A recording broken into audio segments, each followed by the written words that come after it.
avec cette orthèse anti-extension qui est mise à la suite de l'opération de la trachée chez des enfants, c'est que les enfants puissent rebouger, reprendre leurs activités assez rapidement et donc rendre la phase post-opératoire plus sereine pour les parents comme pour les enfants.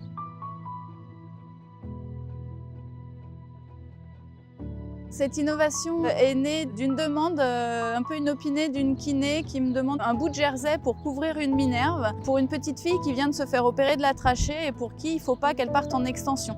À la suite de ça, je lui dis mais la minerve ne va pas servir, elle ne va pas empêcher l'extension de la nuque, comme on a l'habitude nous en ergo de faire des orthèses en thermoplastique basse température. Je vais dans mon bureau, je fais un prototype sur une poupée et je la montre au chirurgien qui me dit bah bingo, on essaye.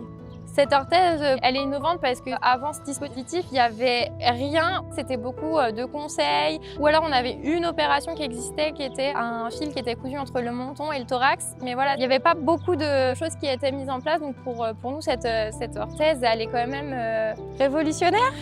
Actuellement, on a 6 enfants qui ont été équipés de ce dispositif depuis décembre 2023. Concrètement, on va avoir un planning avec le chirurgien qui va nous prévenir d'une intervention. On va faire le moulage en préopératoire pour pouvoir réaliser l'orthèse avant que l'enfant soit au bloc.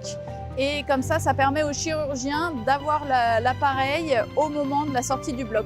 C'est un dispositif qui peut vraiment rassurer les parents. Ça permet aussi de remettre l'enfant assis plus rapidement dans son lit, le refaire marcher dans sa chambre plus vite et reprendre de l'alimentation pour les bébés dans les bras. Donc c'est un dispositif qui peut être amené à être utilisé dans un grand nombre d'autres opérations, notamment tout ce qui est chirurgie de l'œsophage, actuellement qui n'existe pas.